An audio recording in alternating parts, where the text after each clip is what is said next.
What is up, team? Killchain here, and today we are looking at the state of the Fury Warrior in the beta thus far. Now, obviously, everything is subject to change.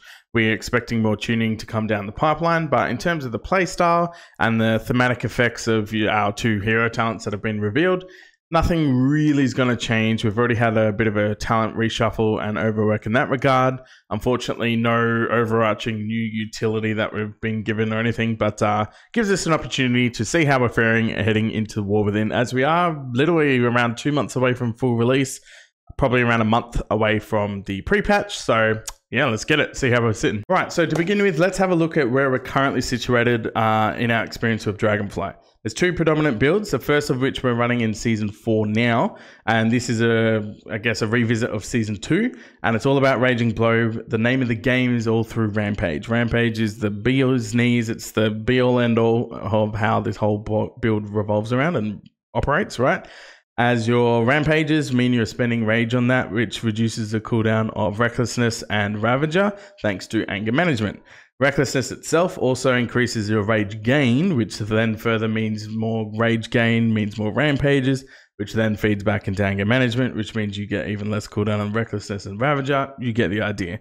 Compounded with that fact is Unbridled Ferocity, making Rampage and Onslaught 20% chance to trigger Recklessness for 4 seconds. This made your Recklessness uptime absolutely wild, which means you had, like, we're talking 90+% wild. Almost 100%. And this just meant, yeah, you always had really good rage generation, rampaging out the butthole, basically. It was wild. Whenever you needed to, you would throw in your Raging Blow to just fill those gaps for rage gain requirements. And then thanks to our current tier set, we would throw in the very, very occasional, sort of once every 20 seconds or so, the Bloodthirst, which means your rampages will build up this big girthy Bloodthirst crit, and that triggers your guaranteed Cold Steel Hot Blood. Now, obviously, it was most ideal to not rely on a full 100% crit chance, depending on where your level was. Anything above 95% crit chance was kind of safe to send Bloodthirst. But essentially, Rampage, occasional Raging Blow for rage purposes, and then every 20 seconds or so, you'll throw in your Bloodthirst.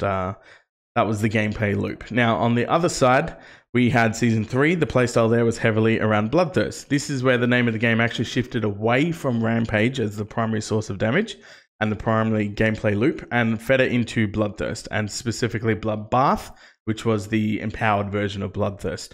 Now, this came about thanks to Reckless Abandon, which put Rampage as just your buffing kind of filler for Bloodthirst. You'll be sending Bloodthirst to every available opportunity, which was around every second global cooldown.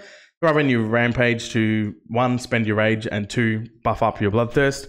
You had talents like Vicious Contempt, which turned Bloodthirst into an execute.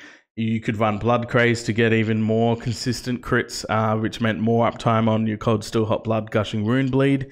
Heavy bleeds, obviously, out the wazoo, right? That fed into Odin's Fury gameplay as well, which is also a bleed, which means you were going full bleed, full Bloodthirst, and that was that particular playstyle. Now, with those two playstyles in mind, now let's have a look at the changes coming down the pipeline in the beta. So now we're in beta, let's have a look at the class and specialization tree and just the overall changes for Warrior heading into the War Within. We'll touch on Mountain Thane and Slayer as our hero talent shortly, but we'll go over the base changes. You'll see that the overall flow and trees and everything, a lot of things have shifted and changed around. Definitely for the better, although there's a couple of things that is going to be a little bit interesting of how we're going to deal with it. But first and foremost, I really want to hammer home how different, I almost said bad. It feels bad, but getting used to it, it'll be fun. Rage generation has gone down massively, especially given that we're coming from the Season 4 build where anger management is just heavy lifting everything with rampages constantly.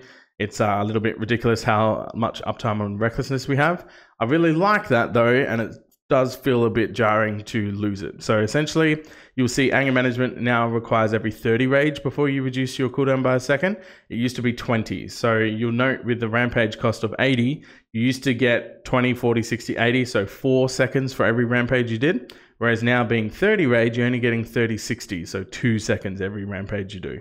So that has definitely taken a hit, makes Reckless Abandon suddenly seem a little bit more appealing in comparison, right? And also, most notably, Unbridled Ferocity used to be Rampage and Onslaught. gave the 20% reduction, chance to proc Recklessness, whereas now Rampage and it's only 6%. Massive nerf on both of these, to the point where if you're needing to pull a point at all, you'd probably seriously consider Unbridled Ferocity as dipping out of a point to put it somewhere else. Now you also see Tenderize, so the I guess augmentation to the capstone of Onslaught. That bad boy has lost its extra Enrage, and that's been dumped into a new talent, Powerful Enrage, as well as a little bit of extra help from Deft Experience. So we used to also have in Frenzied Enrage, where every time you're enraged, you've got extra haste. That's how it currently functions, but now that's competing with Powerful Enrage, a new talent, and this bad boy gives you 15% increased damage while enraged, as well as it increases its enraged duration by 1 second. So the enraged increases your damage abilities deal, so obviously not auto attacks, it's just abilities, but 15% damage increase on that compared to 15% haste. I think the damage is going to win. Add on top of the cherry that the enraged duration is increased by 1 second. That is definitely pretty much the standard go-to at this stage when it comes to that. So not only are we losing a lot of rage generation, even abilities have been pruned a little bit. Raging Blow used to give 20 rage, now it's only 14. A lot of those little chop and changes that we're going to have to get used to, coupled with the fact that we will be losing 15% haste that we have generally 100% of the time, by virtue of the fact that we wouldn't be picking up Frenzied Enrage anymore. So that's going to be an interesting competition where Powerful Enrage kind of wins out most of the time. But in essence, everything else flows the same. You'll have a Cold Steel Hot Blood based build. You still got some Raging Blow talents on the right hand side, and Sudden Death is normal, etc, etc. So in terms of the flow and what you're going to be doing, it's not like they've overhauled. You know, Execute doesn't exist. Now you've got this new ability called Head Bop or something. You know, they haven't overhauled in that regard. But yeah. Now, part and parcel of that as well is a big philosophy change they wanted to try and push, is they want Bloodthirst and Rampage to be kind of used together in harmony as like this beautiful enrage generating kind of flow where Bloodthirst actually has meaning, even if you're relying on Raging Blow for the filler. And they've done this by allowing no shorter cooldown thanks to Deft Experience. And more importantly, they've just buffed the base damage. They want Bloodthirst to be like the thing you want to hit, but then Raging Blow serves as its filler. So you're using both. So cool, that's understandable. Definitely a bit jarring getting used to it, but that's fine. And a couple other things to note, things like your Meat Cleaver is now going to work for Thunderclap as well. We'll get into that, but yes, Meat Cleaver now works for more than just Whirlwind. And the positions of all the capstones have been shimmied and chopped and changed around. Still really powerful from Odin's Fury, but it will just require a bit of a tweaking. It's not like it's impossible to get anymore. But yeah, especially with the devaluing of Anger Management, you don't really mind as much because you're not getting as much CDR value for Ravager. So it's potential you might consider dropping out of that for an Odin's Fury build. But then we come to the class side, and the first thing in terms of the sad news is to talk about Thunderous Words. So this bad boy used to just give you, whenever you pick it up, all bleeds are just increased by 15%. That compounded with, obviously, with Bloodborne. So you could really push a nice bleed-centric build with Gushing Runes from Cold Steel Hot Blood, your Bloodthirst, and then Bloodbath if you got the full Reckless Abandon, Odin's Fury, and Thunderous Roar, all flowing into what felt pretty comfortable as a bleed-centric build. Looking at that for the new Mythic Plus affixes, for example, we have that Thorned Week, I think it's Thorned Week, where your bleeds do 30% increased damage. Holy shit, that could be pretty good, right? But unfortunately now, although the buff has been increased to 30% instead of 15%, it's no longer at all times, and it's only during the 8-second window of Thunderous Roar. And the best case scenario is you can have Thunderous Roar thanks to Uproar down to 1 minute cooldown. So that means for every minute, you have 8 seconds of this 30% increased bleed damage.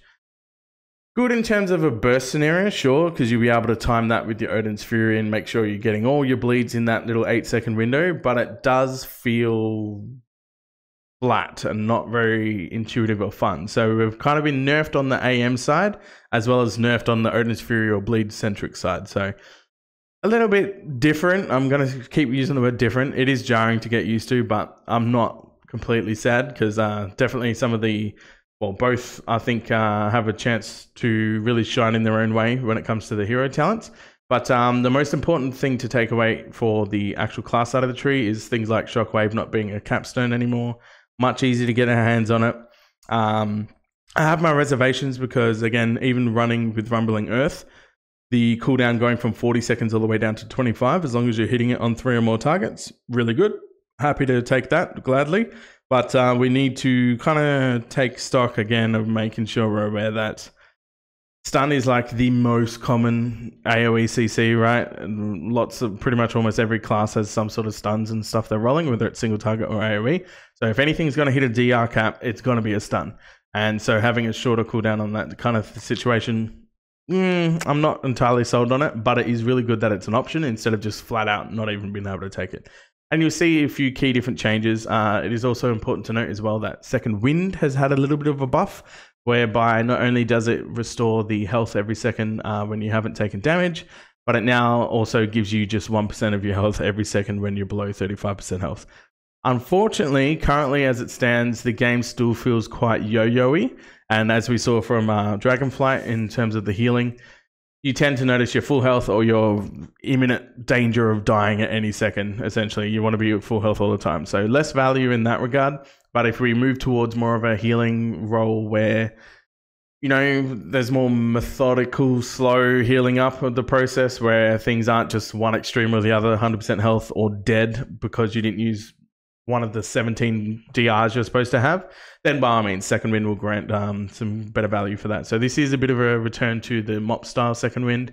Nowhere near as powerful, obviously, but there's an added bonus on there. Everything else, just nicer pathing, honestly. A few flex talents that we actually have an opportunity for. Some a bit more rigid. For example, I find that Mountain Thane has a more rigid build requirement, whereas Slayer is a bit more free in the class side of things. But that's where we're sitting. So massive rage generation, nerf, potential haste being dropped as well, which will push haste and mastery back as the two primary, bad choice of words, two main secondary stats, not primary secondary stats, that's weird. So do suspect, yeah, haste and mastery to be a thing again. But that's where we're sitting, and the changes do feel good. I don't feel like I've completely just got nothing to ever do ever. But now let's definitely take a look at how the hero talents wrap this all up. Rightio, now to the first hero talent tree, the Mountain Thane. Really cool throwback thematically to like the Warcraft 3 era, I think, with the Mountain King, that little dwarf lightning guy. Aye. But in essence, the theme is heavily like, what if an enhanced shaman identified as a warrior, basically, right? So as we go through the talent, so do keep in mind, given the push from the devs to want to see Bloodthirst and Raging Blow sort of fit into these builds harmoniously together, right? Make sure you keep in mind, yeah, which way it goes, because you tend to notice that it's actually, at least in this build, favoring more towards the Bloodthirst. But Bloodthirst is supposed to be like the thing you want to hit when it's on cooldown, but then still relying on Raging Blow as a filler. But I digress. Let's run through it all. So we have Lightning Strikes. Essentially, whenever you damage an enemy with your Thunderclap, Raging Blow, and Execute, you have a chance to do an extra strike with lightning damage for nature damage source. All right, cool, fun. It'll also occur more often during Avatar. Fun. Storm Strike and nature damage from your abilities is increased by 5%.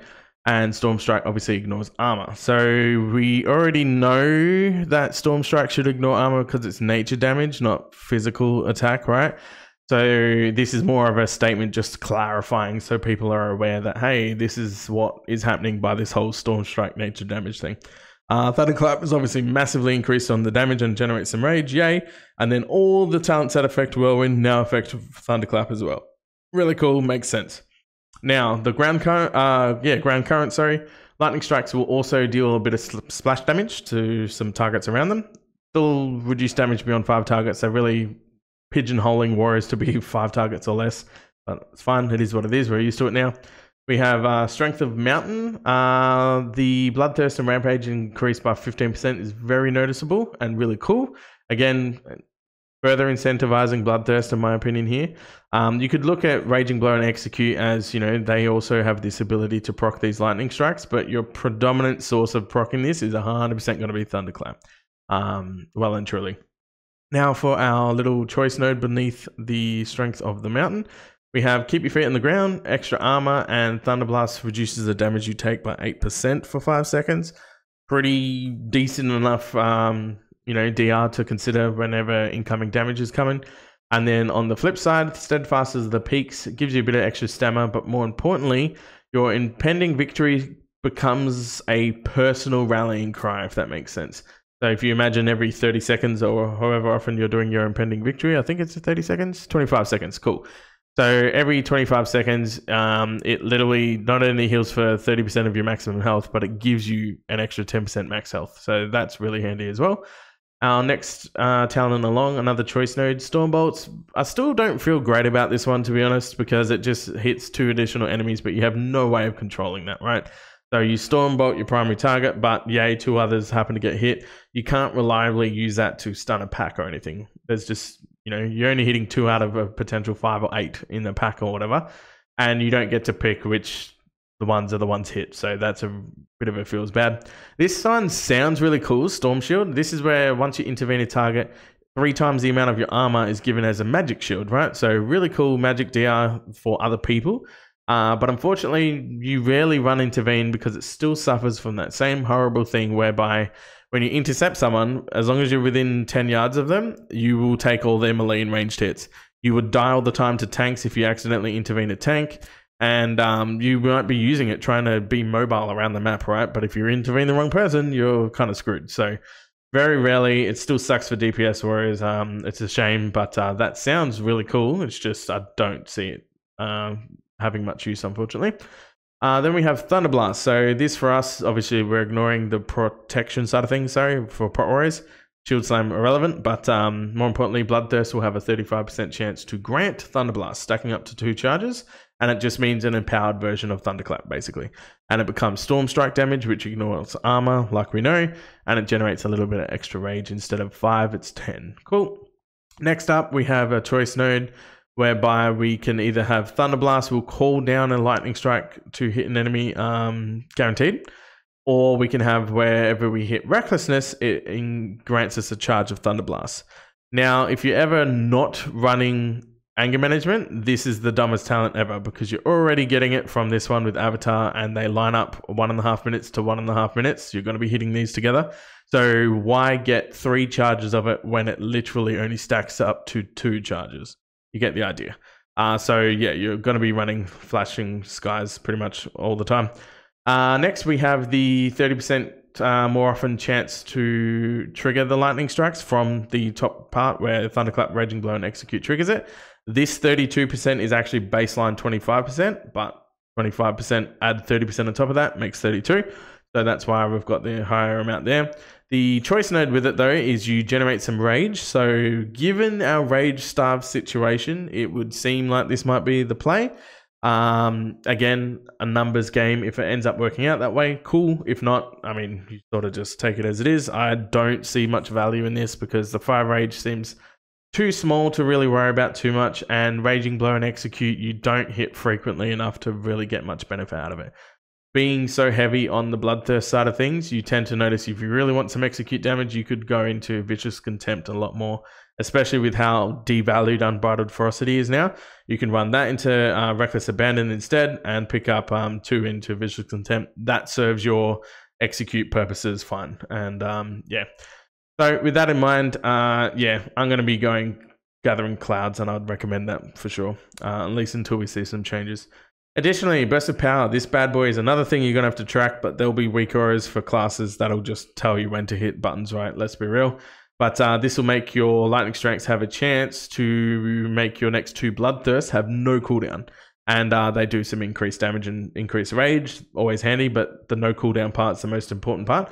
Because again, if you had 1 Thunderblast ready to go, you could get a second one with Burst of Power, and then Thunderclap, and then Burst of Power, your Bloodthirst again to get another Thunderclap that's empowered to be Thunderblast. You get the idea. Or straight out of the gate, if you happen to proc both of them and you have 0 Thunderblast, stored in your tank, so to speak, then you'll be able to hit Bloodthirst twice again straight away and yeah, get both of those charges. If ever that happens and you're in a position where you have 2 Thunderblasts ready to go, it will probably still be a benefit with how Cold Steel Hot Blood works. If the first one crits, you might want to let it tick down a couple of seconds and then use that global to hit the first Thunderblast and then go back to Bloodthirst. Because if the second one crits as well, you kind of don't want to cut your Gushing Wounds short from Cold Steel Hot Blood. Just a super high finesse kind of thing to mention. But otherwise, you can just send both Bloodthirst to get both stacks of Thunderblast ready to go, and then you can hit Thunderblast twice, right? And then to round it all up, and this is my point about Recklessness really not being worth it here, this one will mean that whenever you cast Avatar, you immediately gain 2 charges of Thunderblast, and it resets your Thunderclap ready to go straight out of the gate. And then while Avatar is not active, so obviously when it's on cooldown or just not being hit at all, then your Lightning Strikes will have a chance to grant you little mini avatars, which is always nice. Currently, these mini avatars aren't giving you this double dip of the 2 Thunderblast straight away. And I'm pretty sure that's going to stay that way. And it's, not intentional, because if you happen to proc this more frequently for that particular raid boss fight or whatever, then each of these little mini avatars you're getting just immediately give you the 2 stacks of Thunderblast. I don't think that's the intention. I don't think that's what's going to happen. But I wouldn't say no if it did. And if it was just simply a bug, then gladly take it. Let's go. But you get the idea. Heavy nature damage, super good for ignoring armor. Not the best build, obviously, on the whatever week that I'm totally skipping out on mentally, where you get to ignore 30% of armor because you're already ignoring armor through a decent portion of your damage. But on nature and bleed week, oh boy, this could be very, very fun. There's a specific week, I believe it's called Thorned. Don't quote me on that, but that is, really strong on an attuned week. There you go, which is plus nature and plus bleed. So that means that you could go into your full Odin's Fury build, run Thunderous Words, even though it's kind of janky and lame now, and then go the full kit and caboodle with Reckless Abandon, hyper boosting up your Bloodthirst with Bloodbaths and Gushing Wounds, all that stuff. Full bleed, full nature damage, thanks to the Lightning Strikes, and you could be quite a formidable DPS on that particular attuned week, which will be interesting to play. And that's where Mountain Thane sits. So really, really fun. You'll tend to notice that Raging Blow has more of an effect here whenever you need it for a filler, but not worthy of full speccing into the damage amps for it. Honestly, if you weren't running the Ravager because of how bad Anger Management feels now, I would completely pull out of both of these, and then you can run into Odin's Fury and pick up the Titan's Torment as well from Avatar, so you get double dip on Odin's Fury. Combine that with, I'll probably pull out Bounding Stride. I reckon that's probably, oh no, that's right, you need to keep that there. God damn it, I hate when they do that. What could you pull out? I'm totally stalling and it's fine. I mean, I really don't want to have to pull out an extra strength from the armor, but maybe you could do that just to give you that, really nice bleed window every minute for 8 seconds. And like I said, the value of that on the attuned week, where you get plus nature and plus bleed, is going to be pretty nice to see. Mountain Thane. Let's check out Slayer. Now, this will share its hero talent with Arms as the alternative, right? So instead of Prot. And it's all about your executes and blade storms and how they all interact nicely with each other. Now, as a blade storm based build, you will definitely probably still run anger management, as you're not really caring about buffing your filler spells to do more with Bloodbath or Crushing Blow instead of Raging Blow, the empowered versions from Reckless Abandon. And this should double dip with the Capstone, which we'll get to, but currently doesn't. It seems to be indicated that that's how it should work, but it's just kind of not there yet. It'll get fixed in the next build, hopefully. But given that you're running anger management, you can completely go back to your Berserker's Torment as normal, and you get a lot more points to play with on the class side. You can actually pull out of 4 total points because you don't care about Meat Cleaver being the main source of the good juice, right? Thunderclap is not the be-all end-all like it is in the Mountain Thane build, which means you don't need Crackling Thunder. You don't need to hit twice with it because it's already one of your top hardest hitting damages. And then you don't need extra, damage and crit chance on it as well, or critical strike damage, say. So that immediately gives you 4 points back to get your extra juice, like your Bounding Stride back. You can run Bitter Immunity, Intervene if you really wanted to. And Hone Reflexes is another important talent to kind of make reference of, because it used to just be Pummel and Raging Blow, whereas now it's Enrage, Regen, Pummel, Intervene, Spell Reflection, and Storm Bolt all give you the reduced 5% on the cooldown for it. So, really nice that Slayer gives you much more class side options to take. And on this side, you're running all the stuff that you need bare minimum for your executes. You could try and get Massacre as well. So that way your cooldown is reduced and your 35%, execute phase really comes in handy here. You could afford to probably pull out a Vicious Contempt because you're relying on sudden death and executes to be your primary source of the execute damage phase, right? Whereas in the perfect world, if you could double dip on both, that'll be freaking wicked. And then you should sort of try and pull that off, right? But as it stands, yeah, you could fluctuate them based on whatever the best numbers are, but you're going to go for one of the execute things, right? Whether it's the Bloodthirst or the execute, given the fact that, Mark for Execution and all this stuff will buff your execute, this is probably the better way to go, personally. But yeah, as we move through these talents, keep in mind, again, whenever it refers to Bloodthirst versus Raging Blow, and that'll give us an indication. But this first one, Slayer's Dominance, essentially your abilities will have a high chance to do this extra little attack, and this will start stacking up a buff called Marked for Execution, which increases the damage of your next execute. It stacks up to 3 times, so yes, your next execute will be an extra 30% damage. And when we go to Imminent Demise, whenever you do the 3 Slayer Strikes, which gets you your 30% increase on execute, you guarantee yourself a sudden death. So really, really cool. That feeds into it pretty comfortably and nicely. And whenever you hit your sudden death, it accelerates your next Blade Storm, striking 1 additional time up to a max of 3. So wait for 3 Slayer Strikes to use your sudden death that you get guaranteed, and then throw them in there whenever you happen to get it from your base talent, right? But then after you've done your 3 sudden deaths, whether it's through Slayer Strikes or the sudden death itself, then you will be able to use Blade Storm and do extra ticks on that. That will then feed into this lovely buff, which means that for each strike of Blade Storm, which you get an extra 3 if you wait for your executes, this will apply a damage buff for 1%, and it stacks all the way up to 10 times. And it's actually quite long. It lasts 20 seconds, right? So this is going to be pretty important to maintain as much uptime on as much stacks of Overwhelming Blades as you can. We have a choice node, just mobility style. So either your charge grants extra movement speed for 3 seconds, and then it will also help remove movement impairing effects. Or we can have the in tandem mode where Heroic Leap reduces the cooldown of charge and charge reduces the cooldown of Heroic Leap.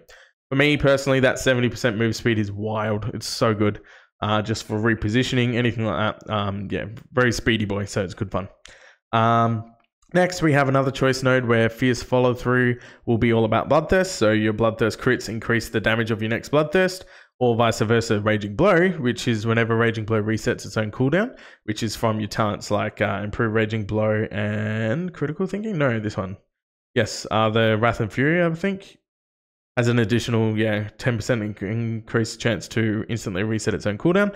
So whenever that happens, one of those 2 talents kicks in, then you'll have a chance to do extra damage and extra critical damage as well.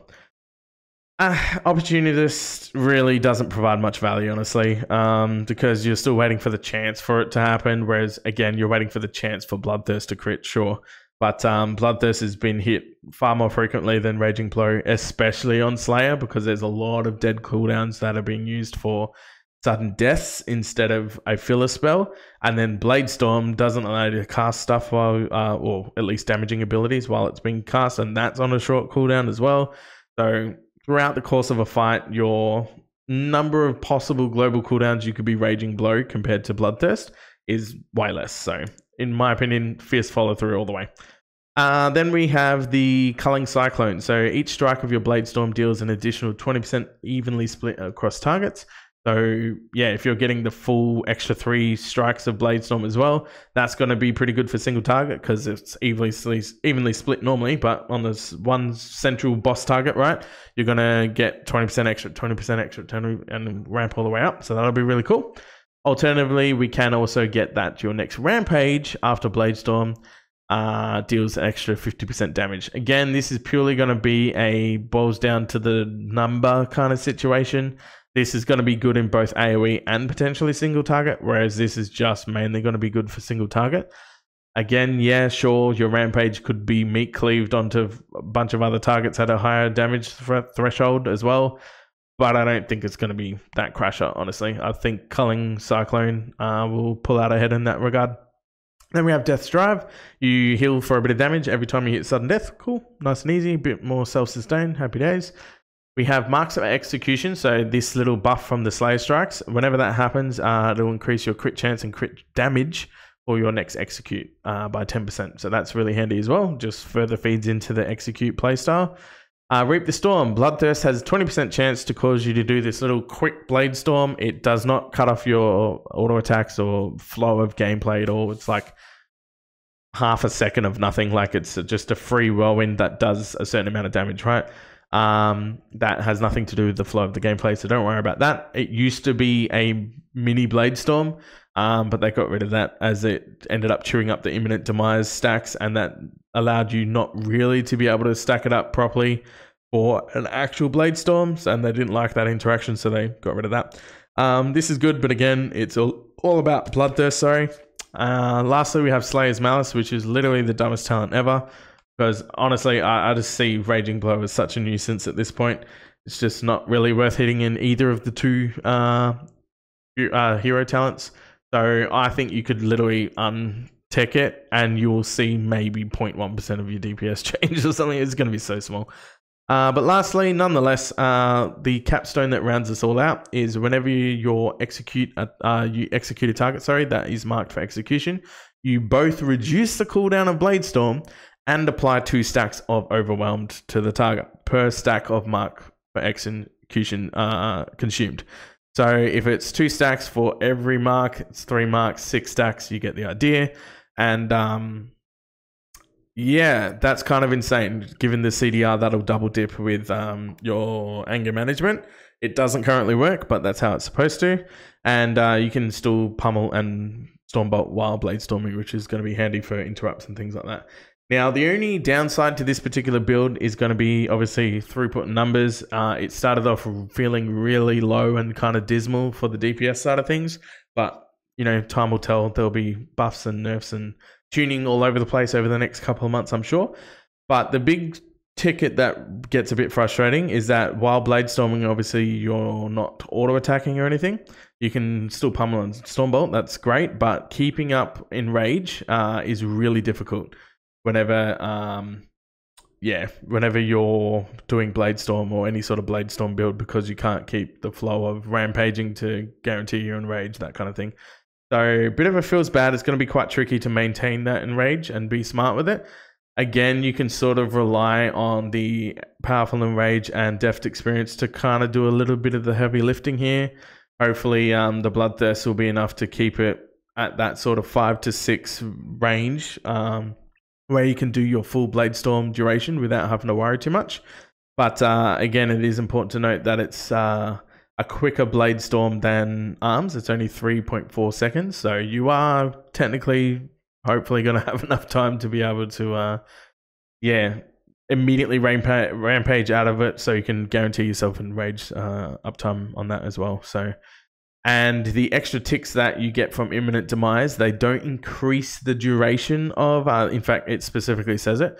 The total duration is unchanged. It just gives you more frequent ticks within that 3.4 seconds. So that 3.4 seconds is literally the linchpin of all of this.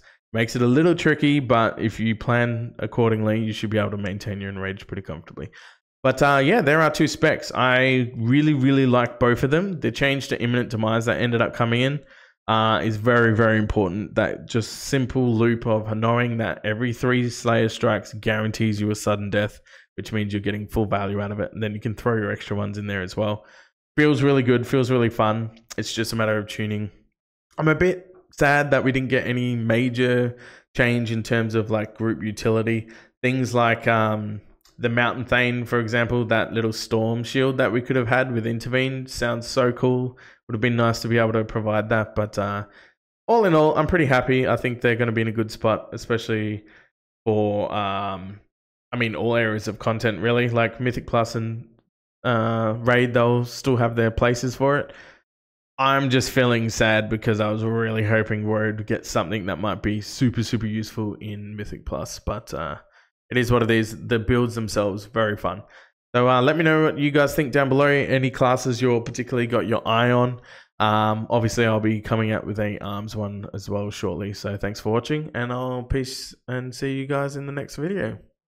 Yeah.